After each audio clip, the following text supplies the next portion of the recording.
The shutdown is over, but the bill behind holds some big surprises. Lawmakers used this moment to pass 12 major changes that stretch into federal workers, food programs, security, technology, agriculture, and even rules most people wouldn't expect to see in a shutdown deal at all.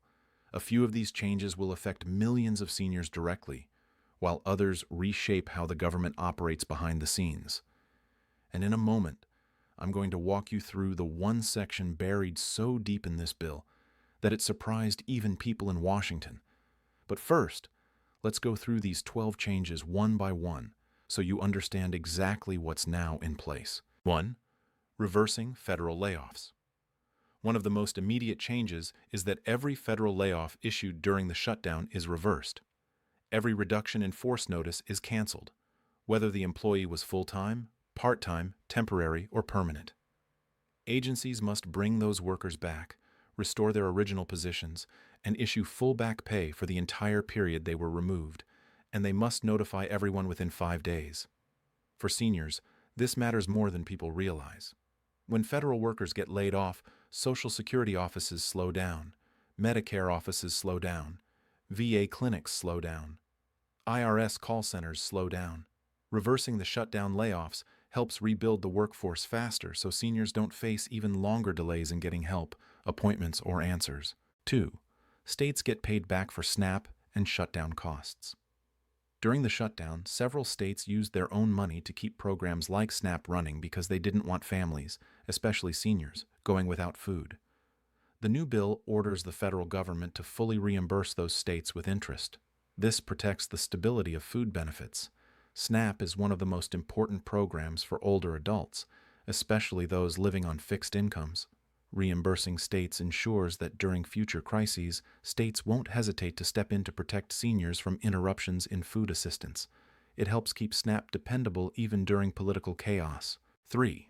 Large boost to security funding. The bill also sends a massive wave of new funding towards security across the federal government. U.S. Marshals receive tens of millions to protect federal judges and high-level officials. The Supreme Court gets new dedicated security funding. Capitol Police receive upgraded budgets for protective services, training, and mutual aid programs, and Congress gains funding for state office safety upgrades and residential protection.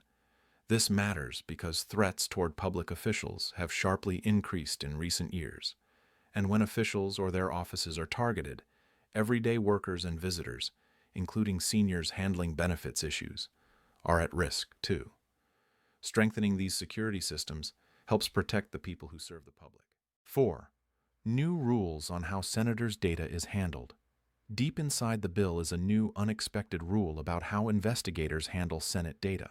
From now on, if a Senate office's electronic communications, like emails or phone data, are accessed during a federal investigation, the provider must follow strict notification requirements.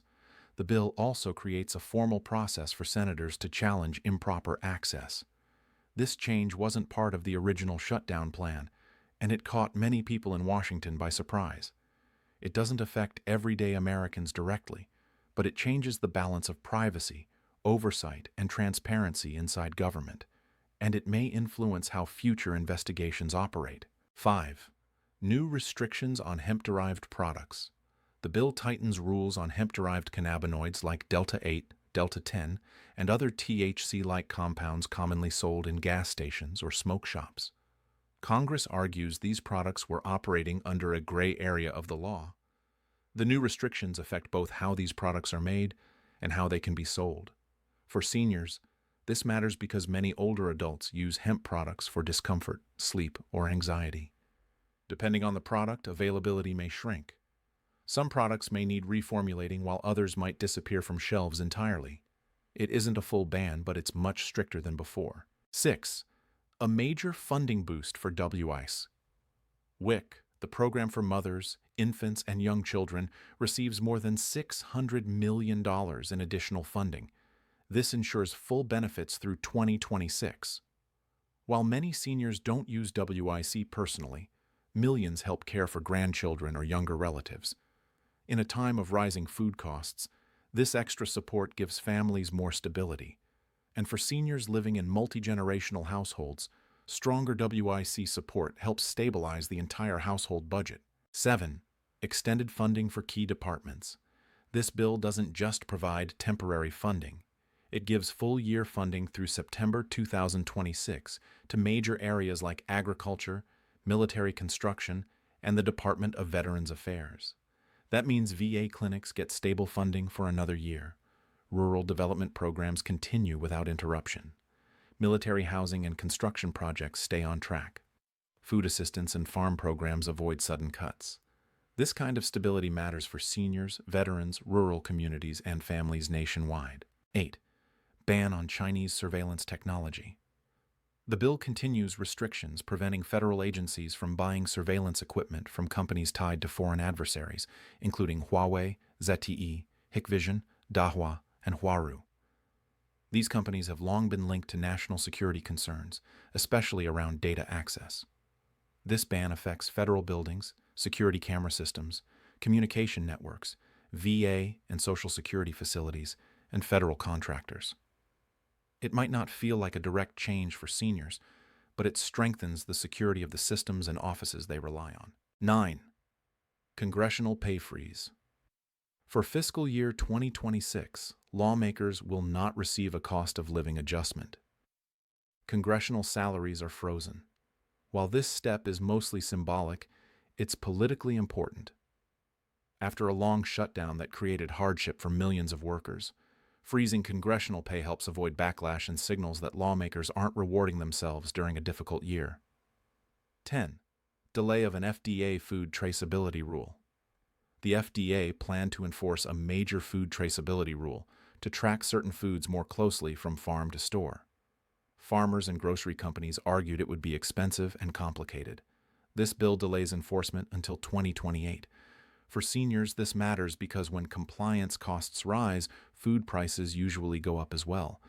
Delaying this rule helps slow down potential cost increases at supermarkets, something especially important for older adults living on fixed incomes. 11. New coffee labeling rules for Hawaii. The bill includes new protections for Hawaii's coffee industry. Any product labeled as Kona, Maui, Oahu, or Kauai coffee must contain at least 51% beans actually grown in that region. Previously, blends could contain only a small percentage of local beans while still using the name.